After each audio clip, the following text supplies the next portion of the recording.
Welcome to College Admissions Real Talk with Dr. Aviva Legatt, a podcast for students seeking to get admitted to top-tier colleges. Each episode will feature an important tip for your college admission success, delivered with candour and love. If you've ever wanted to take a peek inside the mind of a college admissions officer, this is your chance. Have a question? Text Dr. Legatt at 610 222 57 62. So, what's your dream school?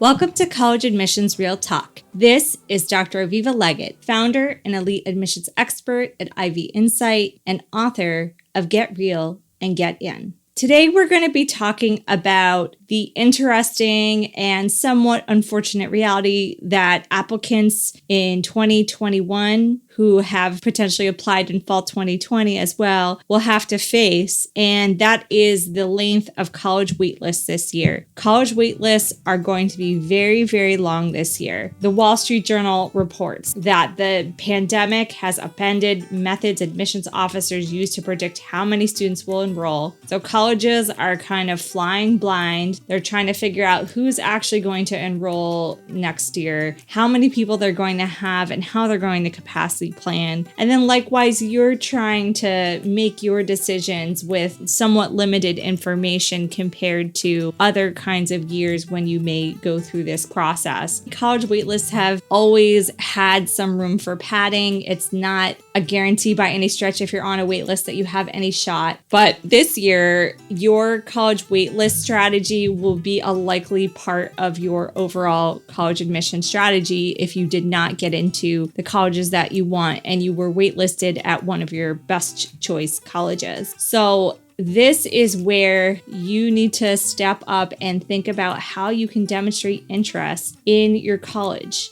If you haven't already taken the opportunity to write a letter of continued interest to that college before you get the decision, do that today. Make sure that you are in touch with the admissions office, with people at the college as much as you can, as often as you can be, without being a pain in the butt. You want to only send updates that are relevant and helpful, but definitely do send those updates. Do not miss the opportunity to continue to build that relationship with admissions officers. Because you've hedged your bets and applied to many colleges this year, it might be difficult for you to manage all the wait lists. So my encouragement to you would be to focus on one or two of the wait lists rather than if you, let's say, get waitlisted at 5 colleges. Don't jump over all of them because you can use certain tools in your toolbox to help you off the wait list. One of those tools is a letter of recommendation from somebody who knows about the college well and knows why you would fit that college. Applications submitted via the Common App, which is used by more than 900 schools, rose by 11% nationwide through March 1st, but the number of applicants only increased by 2.4%. And this means that nearly the same number of students are casting a much wider net. And I've talked to people who have applied to 25, 30 schools, not my clients, because I would never encourage my clients to apply to that many schools. That's not a good strategy. But there are a lot of people out there who are really diversifying their lists, and it's putting you and the colleges in a difficult position if you've done that. So certainly this is a factor. If you haven't applied to college yet, I would encourage you to keep your list small, no more than 10 to 15 colleges that are specifically and purposefully selected with the fit in mind. The second thing that the Wall Street Journal notes about college waitlists is that the pandemic has upended methods admissions officers use to predict how many students actually enroll. Are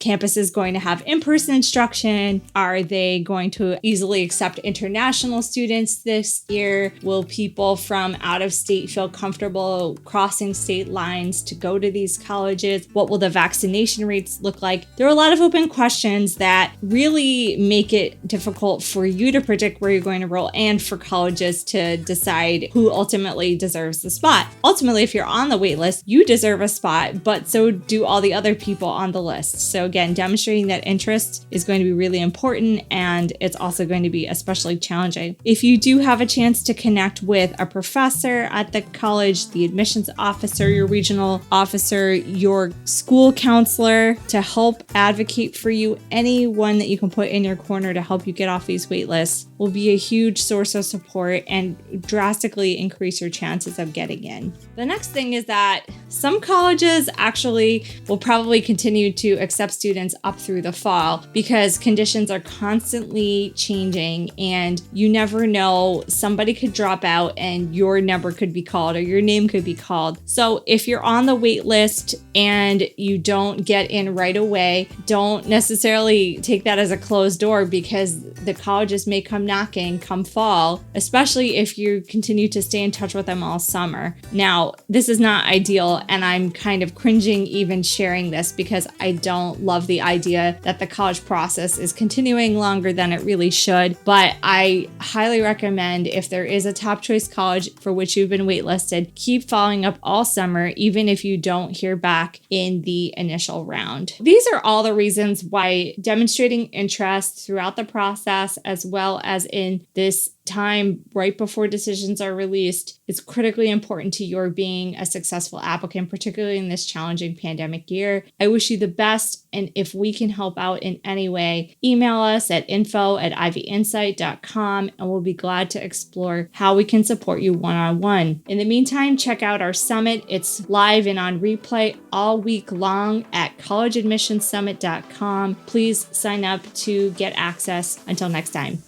College Admissions Real Talk is hosted by Dr. Aviva Legatt, edited by Stephanie Carlin, and produced by Incontrera Consulting.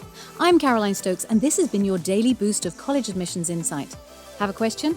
Text Dr. Legatt at 610-222-5762. For more information on Dr. Legatt and Ivy Insight, visit www.ivyinsight.com. And you can pick up Dr. Legatt's book, Get Real and Get In, at major retail outlets across the world. Insight.